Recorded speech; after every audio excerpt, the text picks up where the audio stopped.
અનેક સંતો થયા છે, અનેક ભક્તો થયા છે, સુરવીર થયા છે.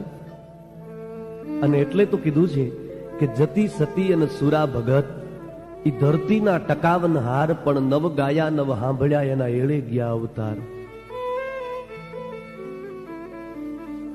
અનેક સંતો થયા છે. રાજસ્થાનની ધરતીમાં મીરાબાઈ થયા છે,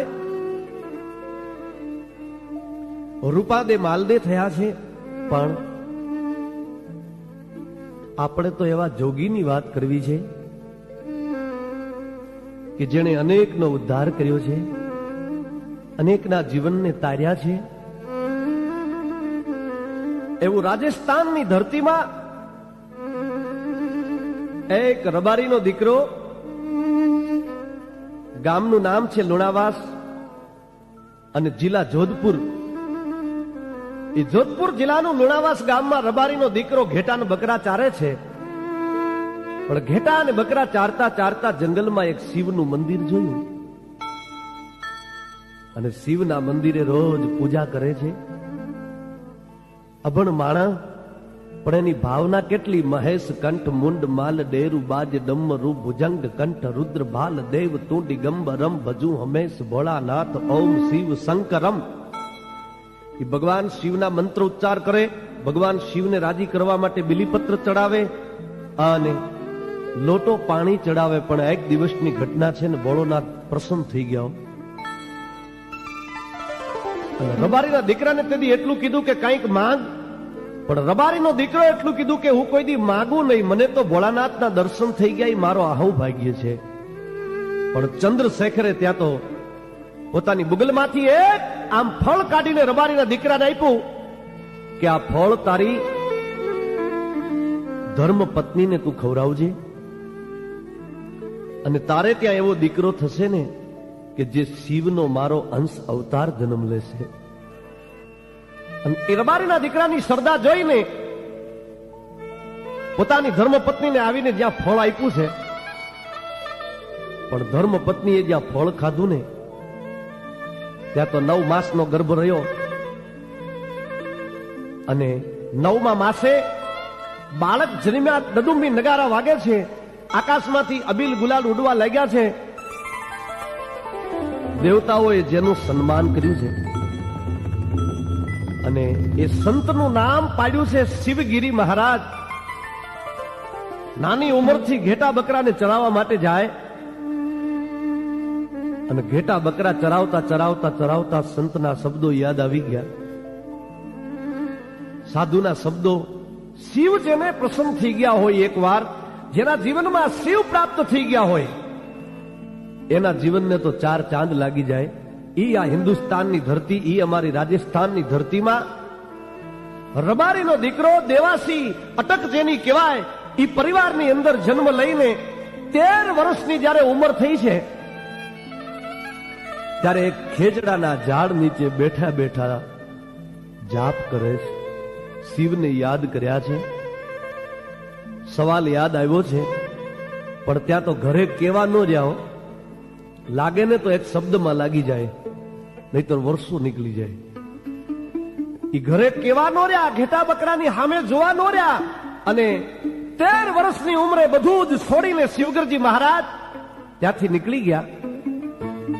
અને બિકાનેરની બાજુમાં જે ગોરખનાથનો ધૂણો છે, અબધુનો, સ્વયં ગોરખનાથજીએ જ્યાં તપસ્યા કરી છે, એ ગોરખનાથના ધૂણા ઉપર આવીને શિવગરજી મહારાજ અસ્થાન પોતાનું લઈને જ્યાં શિવના અખંડ જાપ, ઓમ નમઃ શિવાય, ઓમ નમઃ શિવાય, શિવના અખંડ જાપમાં લાગી ગયા છે. અને શિવનો જ્યાં અખંડ જાપ ચાલી રહ્યો છે, હૃદયની અંદર ભગવાન ભોળાનાથને જ્યાં યાદ કર્યા ને, ત્યાં તો સિદ્ધિઓ પ્રાપ્ત થવા લાગ્યો. એમ કહેવાય છે ગોરખનાથના ધોળા ઉપર વર્ષો સુધી શિવગરજી મહારાજે તપ કર્યું અને ત્યાંથી નીકળીને પોતે આબુ આવ્યા છે.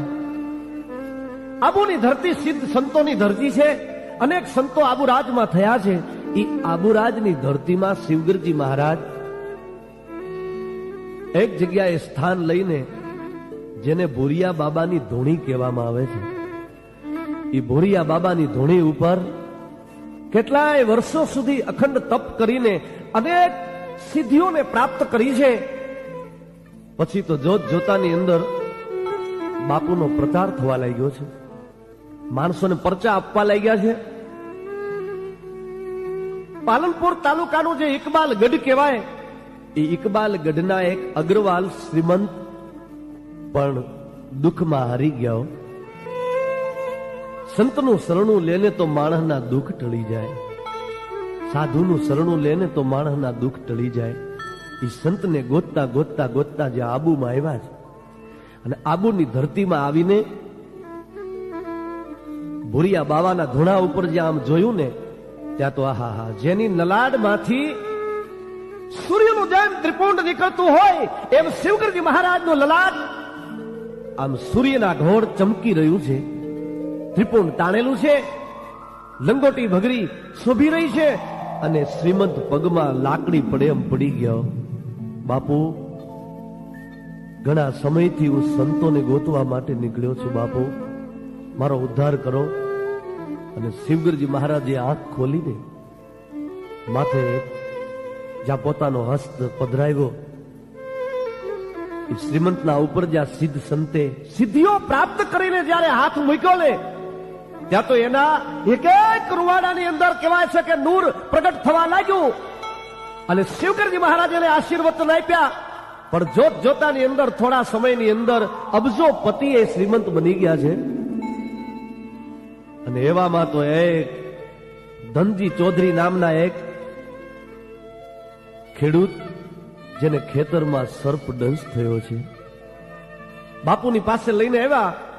બાપુએ જ્યાં હાથ મૂક્યો ને, ત્યાં ધનજી ચૌધરીનો સર્પ ઉતરી ગયો, એમને બચાવ્યા. અને પછી તો અનેક પરચાઓ બાપુએ આપ્યા છે. પોતાના આશીર્વાદથી અનેક પદોને પ્રાપ્ત કર્યા છે. માનવીઓએ પોતાના દુઃખને દૂર કર્યા છે બાપુના ચરણે જવાથી. અને પછી બાપુએ સંકલ્પ લીધો છે કે જ્યાં સુધી શિવના 1700 મંદિર ન બને ત્યાં સુધી હવે તપસ્યા નહીં કરું. અને ગામો ગામમાં બાપુને તેડા આવે છે. જોત જોતાની અંદર બાપુએ 1700 શિવના મંદિર બનાવ્યા અને 600 હનુમાનના મંદિર બનાવ્યા છે. સમગ્ર ભારતની ધરતીમાં એક શિવગરજી મહારાજ એવા થયા કે જેમના દ્વારા આટલા મંદિરોના જીર્ણોદ્વાર થયા છે, આટલા મંદિર નિર્માણ થયા છે. અને વર્ષો પછી કપાસિયા ધામમાં ધૂણો નાખ્યો છે, અબાળામાં ધૂણો નાખ્યો છે. ડુંગરે ડુંગરે ડુંગરે જ્યાં જ્યાં બાપુ બેસે ને, ત્યાં પોતાના ધૂણા નાખ્યા. એ ધૂણા આજ પૂજાતા હોય. એ ધૂણા ઉપર માણસ એક અગરબત્તી કરે ને તો એના કામ થઈ જતા હોય. એ કેવી તપસ્યા કરી હશે. અને એટલે કીધું છે કે સંત ન હોત સંસાર મેં તો જલજાત બ્રહ્માંડ. એવા સંતો જ્યારે આ ભારત વર્ષની ધરતીમાં હજી પણ છે, એ સંતોના લીધે આ દેશની રક્ષા, વિશ્વનું રક્ષણ થઈ રહ્યું છે. અને સમય જતા બાપુએ સમાધિ લીધી. કપાસિયા ધામની અંદર સમાધિ લીધી. ત્યાં જવા માટે રોડ નહોતો, પહાડની અંદર સમાધિ લીધી. 20મા દાડે બાપુનો ભંડારો છે. પણ ત્યાં તો મોટા મોટા સાહેબો, અધિકારીઓ, શ્રીમંતો ઉમટ્યા છે. અને જોત જોતાની અંદર રોડ બનાવ્યો.